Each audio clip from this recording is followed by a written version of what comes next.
I'm Tracy Sabol. Tonight on EWTN News Nightly, head-to-head. Vice presidential hopefuls J.D. Vance and Tim Walz square off in their only scheduled debate. What they said about immigration, the economy, and abortion. The next steps. Israel assesses the damage and vows revenge after the missile strike from Iran. What U.S. lawmakers are saying. Prayer and fasting. At the start of the Synod on Synodality, the Holy Father makes a request of the faithful for the anniversary of the deadly attack by Hamas on Israel. Plus, listen to this. A Catholic author and philosopher delivers a message to young people who question their faith. These stories and more tonight. From EWTN, the Global Catholic Network, this is EWTN News Nightly. Thank you for being with us on the Feast of the Holy Guardian Angels. Our top story tonight, we are in the final weeks of the race for the White House, and it is the vice presidential nominees making the headlines today. One day after they sparred on the debate stage in New York, they were back on the campaign trail in swing states that could decide the election. White House correspondent Owen Jensen reports. Owen. That's right, Tracy. Good evening to you. Democratic vice presidential nominee Tim Walz is holding a bus tour through central Pennsylvania. And Republican vice presidential nominee J.D. Vance visited Michigan. Election day 34 days away and counting. Fresh off last night's debate, Minnesota Governor Tim Walz heads to Pennsylvania trying to win over voters. So as this comes down to the final days, let's be very clear where we're headed. Let's be very clear about the excitement. And I can tell you, listening to these folks today, we're winning Pennsylvania, and we're going to get this thing done. So thank you. Thank you all. Meanwhile, Ohio Senator J.D. Vance arrives in another key state in the election, visiting Auburn Hills, Michigan. Why do we have so much division? And why do we have so much rancor in this country's political debate? It's because Kamala Harris and her allies are trying to silence the American people rather than engage with them. From CBS News headquarters in New York, America Decides, the vice presidential debate. Less than 24 hours earlier, the two men were under the glare of the spotlight, taking questions from moderators. While it was civil in nature, both men blasted each other's running mates, and when the topic of abortion came up, This issue is what's on everyone's mind. Donald Trump put this all into motion. He brags about how great it was that he put the judges in and overturned Roe versus Wade. 52 years of personal autonomy. And the proper way to handle this, as messy as democracy sometimes is to let voters make these decisions, let the individual states make their abortion policy. And I think that's what makes the most sense in a very big, a very diverse, and let's be honest, sometimes a very, very messy and divided country. Former President Donald Trump posted last night, "Everyone knows I would not support a federal abortion ban under any circumstances and would, in fact, veto it because it is up to the states to decide based on the will of their voters, the will of the people." The debate was the first encounter between J.D. Vance and Tim Walz, coming less than 5 weeks before Election Day, November 5th, and as millions of voters are now able to cast early ballots. Now, this coming weekend on Saturday, former President Trump will go back to Butler, Pennsylvania, visiting the farm show property where he nearly lost his life this past summer when an attempted assassin opened fire. Many are predicting a large crowd to hear Mr. Trump speak. At the White House, Owen Jensen, EWTN News Nightly. All right, thank you, Owen. And coming up later in the newscast, analysis of the pro-life discussion from Sean Carney of 40 Days for Life. In the meantime, the southeastern United States is still reeling from the effects of Hurricane Helene. Today, the vice president visited an emergency operations center in Georgia to meet with officials assisting in the relief efforts.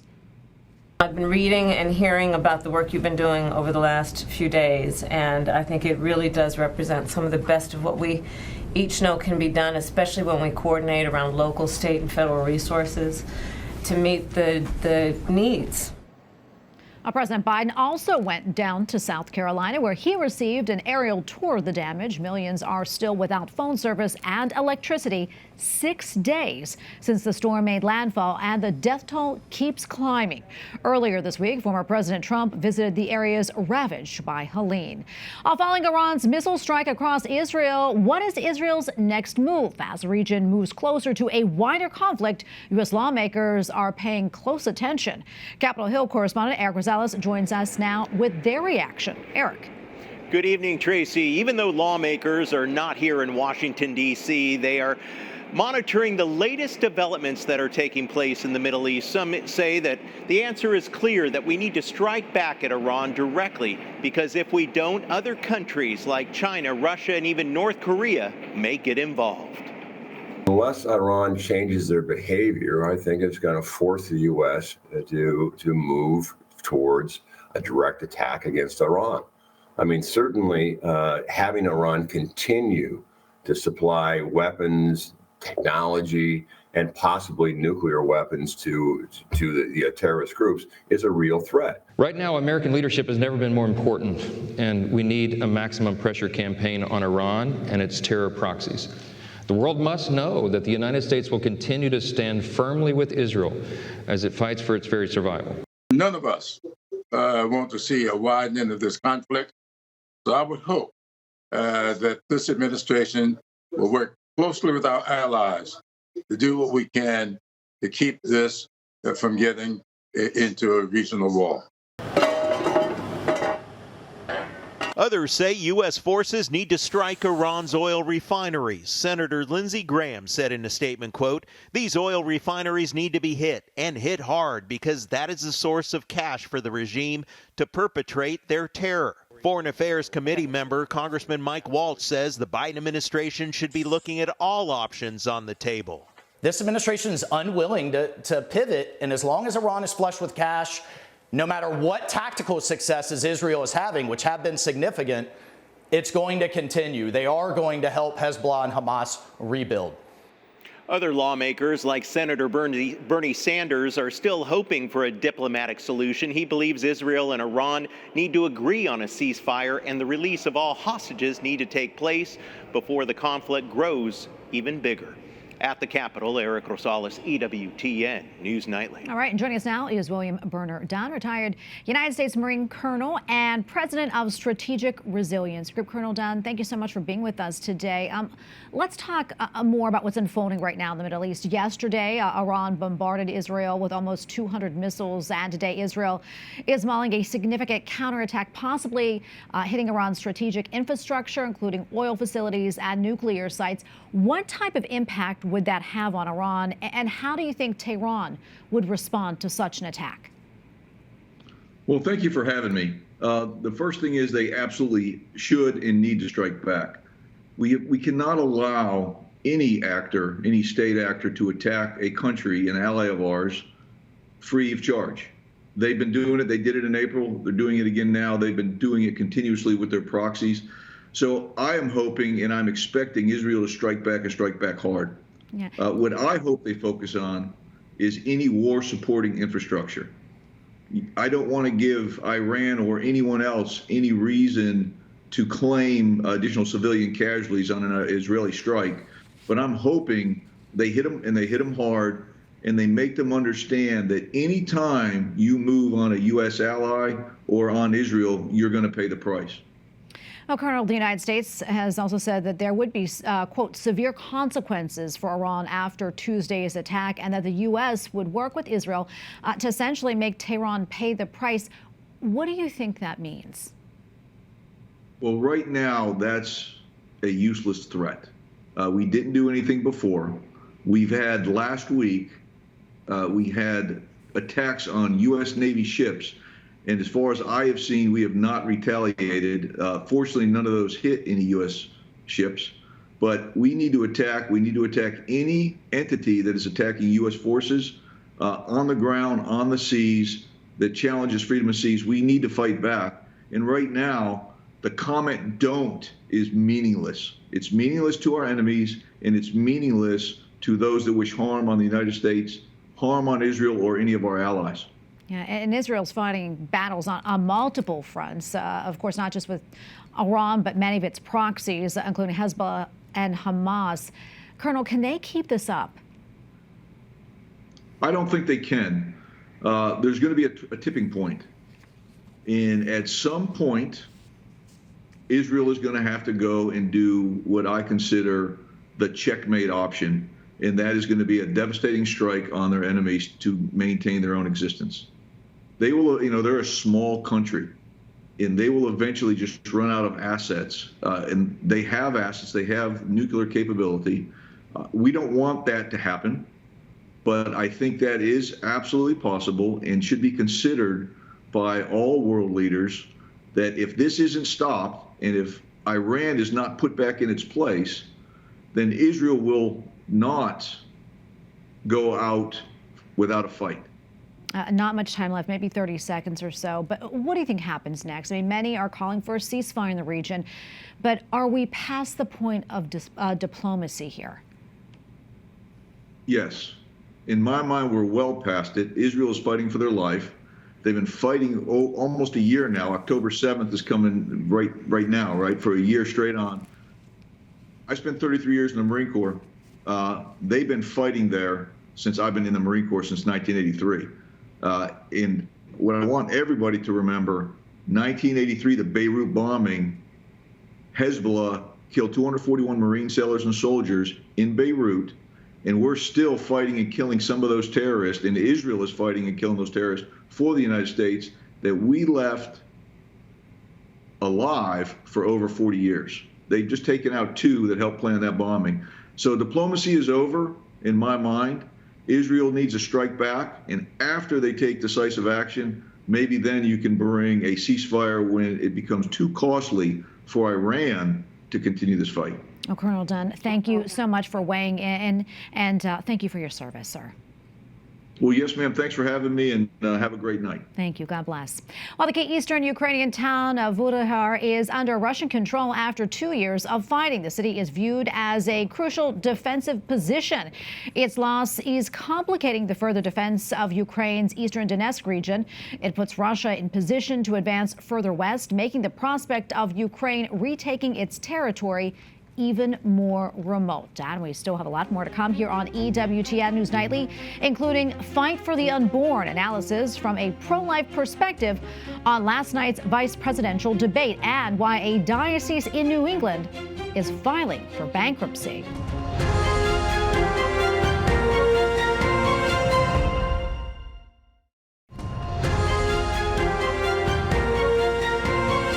The Diocese of Burlington, Vermont files for bankruptcy. It faces more than 30 lawsuits alleging child sexual abuse by clergy.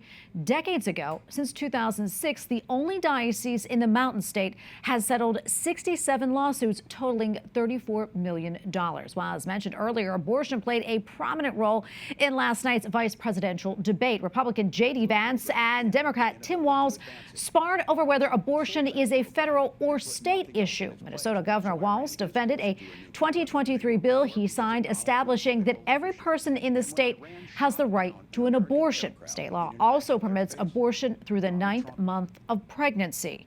Meantime, Vance said that he and Donald Trump support fertility treatments, a practice the church says is immoral. And for analysis, we turn now to Sean Carney, CEO and president of the pro-life 40 Days for Life. Sean, great to have you back on, my friend. On social media last night, I know you posted J.D. Vance struck out on abortion in 3 games, then hit a grand slam. Tell us what you meant by that. Yeah, I was trying to use the baseball analogy since it's baseball playoff time. But yeah, he just botched abortion. Going through it, he sort of verified this woman that had an abortion and claimed that it was one of the best decisions of her life, something we know women use to cover up from the post-abortive women who have shared their testimonies. He just went on and on and on and missed so many talking points. And then at the end, he did hit a grand slam by finally pointing out what Roe did and allowed, and what Walz promoted in Minnesota, which is abortion through all 9 months. And no help for babies who survive an abortion. In fact, there was a requirement in Minnesota that the doctors had to report those deaths. When a baby survived an abortion and no medical help was given, they would die and have to report it. Walz removed the requirement to report those deaths. So not only does he support that, he loosened the belt on it so the doctors didn't have to report it. Wow. Sean, is there some daylight between President Trump and his running mate on abortion? I think so. I mean, in the end, Trump is by record the most pro-life president ever. I know he's frustrated a lot of people, including myself, in the pro-life movement because he's been all over the place. But everything will be on the table for him. Particularly, we'll see what happens with the Senate and with Congress. I do think there is a world where Donald Trump is president and you can get a lot of pro-life legislation. I think it's way premature and unwise to lose hope on that. I think that you could get a lot of pro-life stuff done with him as president, and his first 4 years show that. Talking points wise, he has gotten bad advice and taken it, and it's hurt him. And that virus certainly invaded Vance last night on the debate stage. All right. And how did J.D. Vance, how did he respond to Walz's comments? And let's talk about his comments about abortion. Well, I think his comments were good. He called Walz out, and when Walz basically denied his own legislation, which is false. I mean, Vance isn't making this up, and it's on the internet. I mean, everybody fact-checked it, and you just saw that he did support abortion through all 40 weeks. And I think that the other thing that a lot of Republicans can add is when they say, no, I don't, well, say, why not? You know, if you need an abortion, you need an abortion. What's wrong with an abortion at 40 weeks? And if you're not for it at 40, when's the regulation for you? And just get them to answer that. Yeah, Sean, let's also talk about Trump and Vance's support for fertility treatments. As we mentioned, of course, we know the Catholic Church is against them and calls them immoral. And as we know, Vance is a Catholic convert. So help us sort all this out. Yeah, I mean, he's wrong on that. This is where it's just awesome being Catholic, because we just stand up to so much of the attacks on the humanity of the baby and the dignity of the human person. There's nothing more consistent on moral teaching than the Catholic Church. We should be proud in moments like that, although we're not proud when we see our fellow Catholics bail on church teaching, which many of them have done on IVF, and certainly all politicians are for IVF. It does create an opportunity, though, to educate. You know, we've written books and done podcasts on IVF, and it's amazing how many Catholics either didn't know what the church taught, which is probably the case with Vance, but particularly how many of our Protestant brothers and sisters, I know at 40 Days for Life, we get a lot of positive feedback on our communications on IVF, on people going, that makes sense to me. You know, I've never heard this before. So I do think it's an opportunity for evangelization. All right. And we're going to leave it right there. Sean, great to be with you, my friend. God bless you. Thank you. All right, up next on EWTN News Nightly, Pew Research, a closer look at a recent poll on young people and their attitude toward religion. Plus, Pope Francis celebrates Mass for the start of the Synod on Synodality. We have takeaways from the first day.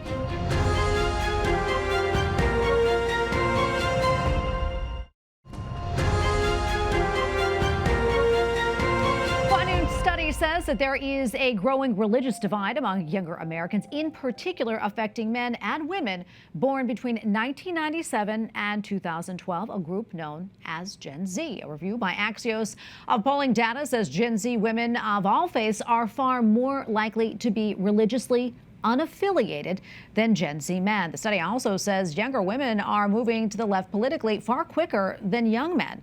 The rate of young people who identify as Catholic is also dropping, though at similar rates for men and women. We recently spoke with a Catholic philosopher about the findings. For analysis, we turn now to Dr. Carrie Gress, Catholic philosopher and a fellow at the Ethics and Public Policy Center. Carrie, great to have you on this show. First, I want to get your reaction to these findings. And doesn't it all surprise you? No, actually, I don't find it surprising at all. Sadly, I think that the feminist ideology has really been the goal from the beginning, is to attack the family and faith. And so we're now in maybe our third or fourth generation of this. And so it shouldn't be surprising that family isn't important. And what is being promoted is independence and the workplace. And I think that this is really, why we're seeing this certainly among women more than men as well. Yeah, and let's talk a little bit more about that, Carrie. I mean, some of the reasons why younger women are less likely to be religiously affiliated and also moving quicker to the left politically. Yeah. Well, the one thing is certainly the family. When the family breaks down, it's much harder for a woman to really find God. I mean, both male and female. But for women, I think, in particular, the father figure is something that if you have a good dad, it's a lot easier to connect with God the Father. So that's one of the aspects that is going on. And then, of course, social media plays into it so much. The narrative that's been pushed on women, this idea of focusing on work and being independent has just been magnified so much more through social media. And so I think all of those things are just leaving women with this sense that their home is really the people that are in their life and their work, and that's really where they need to focus. And there's just not a lot of room in their life for things like church and mass and faith, and they're very distracted by social media as well. So all of those things kind of get pushed out of the daily life experience. Yeah, and I know the study also says that there's a decline among those in Gen Z or people born between 1997 and 2012 identifying as Catholic. Take us inside of those numbers, Carrie, and how concerning is this? Yeah, well, I mean, I think it's again, it shouldn't surprise us. The reality is that Catholics have really gotten out of the culture. I think if we can think back to 1948, you've got a movie like The Song of Bernadette, which it won, I think, 2 or 3 different Academy Awards. Fulton Sheen also used to be on, primetime television. And we just don't have people like that in the culture, and certainly not during the 80s and 90s when I was growing up. So I think that those are really playing into it. When you feel like the faith has really been sidelined and isn't relevant to your life, then you're really not going to be wanting to engage in it. And I think this is what has motivated my work with Theology of Home, along with Nobel Maring. The two of us have written books called Theology of Home, and we have a blog called Theology of Home. And it's really this idea of how do we make being Catholic attractive again? And I think that one of the things we've missed is culture, but also this very important element that women love, which is a little bit of fun. And so that's what we've managed to do with these books and with our blog. And I think we're seeing really great fruit from it, because typical apologetics just doesn't work for women of that age group. And I think that moving in these other directions, which are addressing cultural issues and really appealing to the way that women like to absorb content, is going to go a lot further than just trying to grind through maybe the proofs for God's existence or something. Carrie, let's talk about that. Not a whole lot of time left, but I want to talk about what can be done to maybe change these trends and kind of correct things with young women especially. The first thing we have to do is really start acknowledging the damage that feminism has done. And this has been its focus for 200 years, is really this idea of trying to help or trying to make women think that their best life is going to be lived by themselves or independently. And that goes completely against the Catholic faith, and it really goes against our human nature. And I think that if we can help women start understanding that their human nature is made to live within community, and there's the desires of the heart that are met by the family, that's going to go a long way in helping women regain their faith and move past the appeal of this ideology. Well, Carrie, thank you so much for talking to us about all this and for what you're doing. We appreciate it. God bless you. Thank you. My pleasure. Well, finally tonight, the process of listening and dialogue that bishops from around the world started last year is coming to an end. Today, the Pope opened the second and final session of the Synod on Synodality, which is meant to deepen the missionary perspective of the Church. EWTN Vatican Bureau Chief Andreas Tonhauser has more.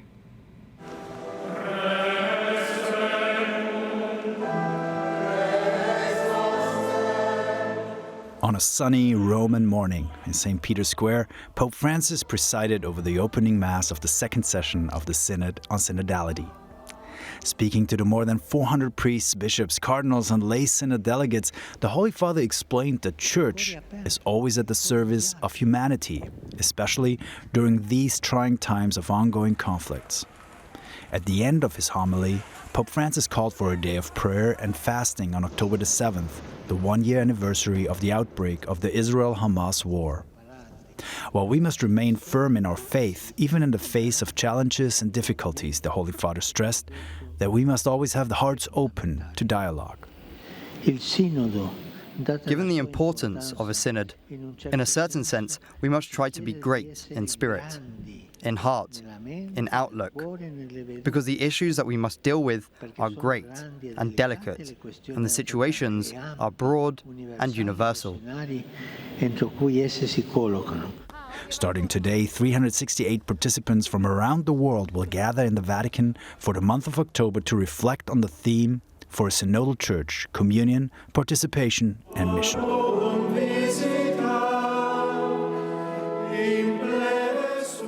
This afternoon, the Holy Father greeted the participants and officially opened the first gathering of the Synod. He emphasized the importance of listening to the bishops and encouraged all to open themselves to the actions of the Holy Spirit. The synodal process is also a learning process, in the course of which the Church comes to know herself better and to identify the forms of pastoral activity best suited to the mission entrusted to her by her Lord. Over the coming weeks, the Synod discussions will include themes such as pastoral care and formation, ecclesial structures, and the clarification of church teachings and doctrine. At the end of this October assembly, a final document summarizing the outcome of the discussions will be handed over to the Holy Father for his consideration. In Rome, Andreas Tonhauser, EWTN News Nightly. And we thank you for watching tonight. Remember, you can follow us on social media, Facebook, X, and Instagram at EWTN News Nightly. I'm Tracy Sabol. Good night and God bless.